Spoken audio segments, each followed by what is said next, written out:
নমস্কাৰ প্ৰিয় বন্ধু বান্ধৱীসকল, আপোনালোক সকলোকে আপোনালোকৰ স্বাস্থ্যৰ বাবে এটা খুবেই গুৰুত্বপূৰ্ণ ভিডিঅ'লৈ আন্তৰিক স্বাগতম জনাইছো। আজিৰ এই ভিডিঅ'টো সম্পূৰ্ণকৈ চাব পাৰিলে আপুনি বহুতো বিপদৰ পৰা ৰক্ষা পাব পাৰিব। প্ৰিয় বন্ধুসকল, বিলাহী নোখোৱা মানুহ হয়তো কোনো নাই বুলি ক'লেও মিছা কোৱা নহ'ব। কিন্তু এই বিলাহী আমি সঠিকভাৱে নাখালে মানুহক মৃত্যুৰ মুখলৈ লৈ যাব পাৰে। কিন্তু আমি এই কথা হয়তো নাজানো। আচলতে প্ৰকৃতিত পোৱা প্ৰতিবিধ শাক পাচলি বা ফল মূলৰে বেলেগ বেলেগ উপকাৰিতা গুণ থাকে বা ঔষধি গুণ থাকে। কিন্তু এইবোৰ আমি সঠিক প্ৰয়োগ কৰিব নাজানিলে ই শৰীৰত বেয়া প্ৰভাৱ পেলোৱাৰ প্ৰবল সম্ভাৱনা থাকে।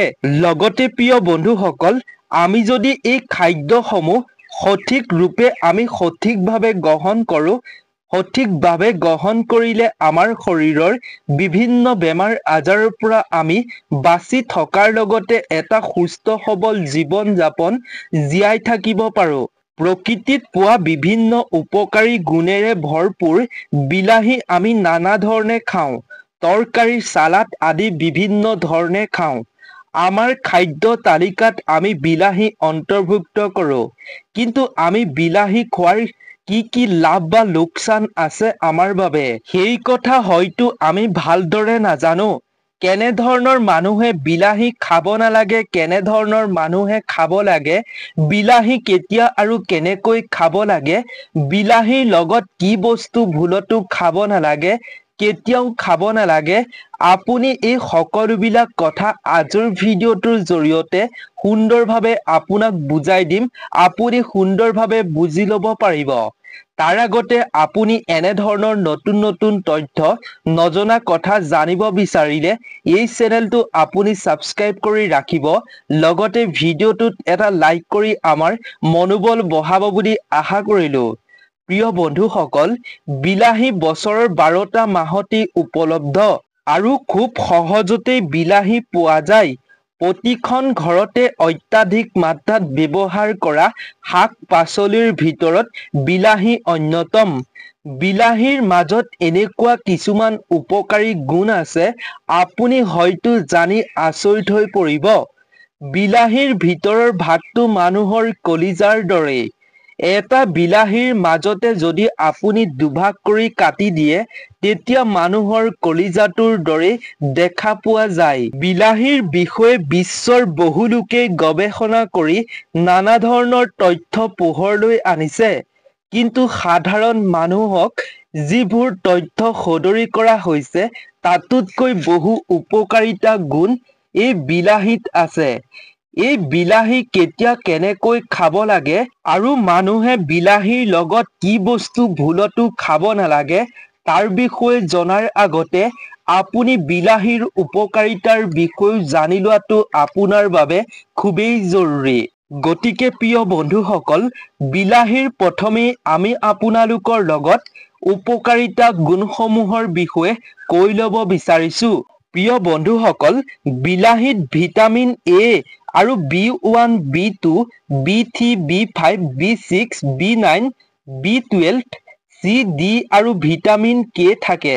বিলাহী খালে শৰীৰ উজ্জ্বল কৰি তোলে আৰু কিডনী পৰিষ্কাৰ কৰি ৰখাত সহায় কৰে। বিলাহী ডায়েবেটিছ ৰোগীয়ে খালে নিয়মীয়াকৈ ডায়েবেটিছ ৰোগ কমে। ডায়েবেটিছ ৰোগৰ পৰা নিৰাময় পাব পাৰি। বিলাহীত যিহেতু ভিটামিন এ থাকে, সেয়েহে চকুৰ দৃষ্টিশক্তিৰ বাবেও অতি উপকাৰী। চকুৰ ৰোগসমূহ, চকুৰ অসুখ, কুকুৰিকণাৰ দৰে আদি প্ৰতিৰোধ হয়। নিয়মিতভাৱে বিলাহী খালে চৰ্দি, কাহৰ দৰে সমস্যা আঁতৰি থাকিব পাৰি। কেৱল প্ৰিয় বন্ধুসকল ইমানেই নহয়, বিলাহী সেৱন কৰিলে হাড় মজবুত হোৱাত সহায় হয়। বিলাহীৰ ৰসে শৰীৰত শক্তি প্ৰদান কৰে, যাৰ বাবে আপুনি ভাগৰুৱা অনুভৱ নকৰে। প্ৰিয় বন্ধুসকল, মহিলাসকলে বিলাহীৰ ৰস খালে স্তন কেঞ্চাৰ হোৱাৰ সম্ভাৱনা হ্ৰাস পাব পাৰে। বিলাহীত থকা পটেছিয়ামে ৰক্তচাপ কমায়। পটেছিয়ামে তেজৰ নলী বহলাই ৰাখে। সেয়েহে বিলাহী খালে উচ্চ ৰক্তচাপ কমায়। বিলাহীত যিহেতু এন্টি-অক্সিডেণ্ট আৰু প্ৰচুৰ পৰিমাণে ভিটামিন থাকে, সেয়েহে চুলিৰ বাবেও অতি উপকাৰী। চুলি চিকমিকিওৱা আৰু শক্তিশালী কৰি তোলে। বিলাহী খালে পাকস্থলী, বৃহদান্ত, বদহজম, জণ্ডিচ ৰোগ আৰু ছালৰ খজুৱতি দূৰ কৰে। এইখিনিয়ে আছিল প্ৰকৃতিত পোৱা বিলাহীৰ উপকাৰিতা গুণ। প্ৰিয় বন্ধুসকল, কিন্তু ইমানবোৰ গুণ থকা উপকাৰী গুণ থকাৰ পাছতো বিলাহীৰ মাজত আপুনি যদি ভুলভাৱে বিলাহী খায়, তেন্তে মানুহৰ শৰীৰত ক্ষতি সাধন কৰিব পাৰে। এতিয়া আমি জানো আহক বিলাহীৰ মাজত থকা অপকাৰিতা গুণসমূহৰ বিষয়ে। আপুনি কথাখিনি ধ্যান কৰিব।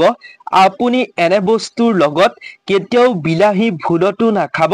প্ৰিয় বন্ধুসকল, বিলাহীত ভাল পৰিমাণৰ ভিটামিন চি থাকে। সেইবাবে ইয়াক অতিৰিক্তভাৱে সেৱন কৰিলে এচিডিটিৰ সমস্যা হ'ব পাৰে। গেছৰ সমস্যা থকা লোকসকলে বিলাহী খোৱাৰ পৰা বিৰত থাকিব লাগে। কাৰণ বিলাহী খোৱাৰ ফলত পেটত আপোনাৰ আৰু গেছৰ গঠন হ'ব পাৰে। গতিকে গেছৰ সমস্যাৰ পৰা হাত সাৰিবলৈ বিলাহী খোৱাৰ পৰা আপুনি বিৰত থাকিব লাগে। পেটত পাথৰ থকা ৰোগীয়ে ভুলতো বিলাহী সেৱন কৰিব নালাগে। কাৰণ বিলাহীৰ গুটিৰ বাবে পাথৰৰ সমস্যা বাঢ়িব পাৰে। বিলাহী আপুনি যেতিয়া খাব, বিলাহীৰ গুটি মানুহৰ শৰীৰৰ বাবে অতি হানিকাৰক।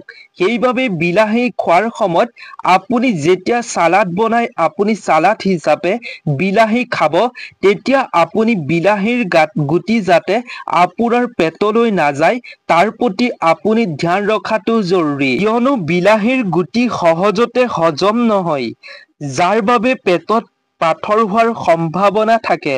বিলাহী ৰাতিপুৱা খালী পেটত কেতিয়াও খাব নালাগে।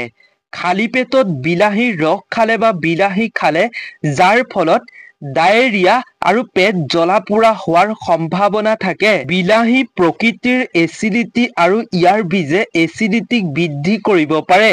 যিসকল লোকৰ এচিডিটি বা পেটত জ্বলা-পোৰাৰ সমস্যা আছে, তেওঁলোকে পৰাপক্ষত বিলাহী খোৱাৰ পৰা পৰিহাৰ থকাটো জৰুৰী। প্ৰিয় বন্ধুসকল, বিলাহী কেতিয়াও আপুনি গাখীৰ বা দুগ্ধজাতীয় খাদ্যৰ লগত বা কেলচিয়াম থকা খাদ্যৰ লগত আপুনি বিলাহী ভুলতো কেতিয়াও খাব নালাগে। এই ভুল কৰিলে পাচন তন্ত্ৰ অধিক অৱনতি ঘটিব পাৰে। আৰু কেলচিয়াম সমৃদ্ধ খাদ্যৰ লগত বিলাহী খালে পেটৰ বহুতো সমস্যা হ'ব পাৰে। ইয়াৰ উপৰিও কেঁচা বিলাহী বা অপৰিণত বিলাহী খাব নালাগে। কেঁচা বিলাহী বা অপৰিণত বিলাহী খালে বমি আৰু পাচন তন্ত্ৰৰ সমস্যা হ'ব পাৰে। কেতিয়াও আপুনি নোধোৱাকৈ বিলাহী খাব নালাগে। বিলাহী খোৱাৰ আগতে ভালদৰে বিলাহী পৰিষ্কাৰ কৰি ধুইহে আপুনি খাব লাগে। যদি আপুনি বিলাহী বেছিকৈ সেৱন কৰে বা খায়, তেন্তে আপোনাৰ কলিজাৰ ৰোগৰ সমস্যা হ'ব পাৰে। কাৰণ বিলাহীত প্ৰচুৰ পৰিমাণে ভিটামিন চি থাকে, যাৰ ফলত গেছৰ সমস্যা হ'ব পাৰে। সেইবাবে এনে সমস্যাৰ পৰা সকাহ পাবলৈ আপুনি বিলাহী অতিৰিক্তভাৱে সেৱন নকৰাটোৱেই অত্যন্ত ভাল। প্ৰিয় বন্ধুসকল, যিমানবোৰ বিলাহীৰ উপকাৰিতা গুণ আছে, ঠিক সিমানবোৰ আপুনি সঠিকভাৱে বিলাহী সেৱন নকৰিলে আপোনাৰ স্বাস্থ্যৰ বাবে ক্ষতিকাৰকো হ'ব পাৰে। অপকাৰিতা সিমানবোৰ গুণো আছে।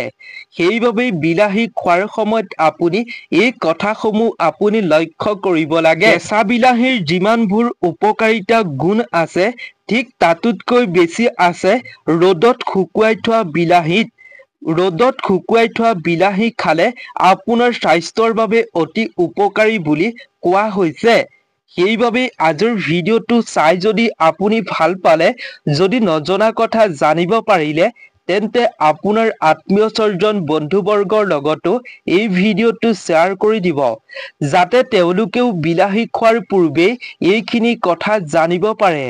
বিলাহী খোৱাৰ ফলত তেওঁলোকে কি উপকাৰিতা লাভ কৰিব আৰু কি সাৱধান অৱলম্বন কৰিব লাগে, কি উপকাৰ হয়, কি অপকাৰ হয়, এই সকলোবিলাক কথা যাতে জানিব পাৰে। কি বস্তুৰ লগত বিলাহী যাতে ভুলতো খাব নালাগে, এই সকলোবিলাক কথা আপোনাৰ লগতে আৰু 10 জনেও যাতে জানিব পাৰে, সেইবাবে আপুনি আজিৰ এই ভিডিঅ'টো সকলোৰে লগত শ্বেয়াৰ কৰিব বুলি এতিয়াই আশা কৰিলো। যদি ইমানলৈকে এই চেনেলটো ছাবস্ক্ৰাইব কৰা নাই, তেন্তে অনুগ্ৰহ কৰি এই চেনেলটো ছাবস্ক্ৰাইব কৰি ৰাখিব এনে ধৰণৰ নতুন তথ্য লাভ কৰিবৰ বাবে। গতিকে নতুন এটা ভিডিঅ'ৰ লগত আপোনালোক সকলোকে লগ পাম। আজিৰ ভিডিঅ'টোৰ পৰা বিদায় লৈছো। ধন্যবাদ।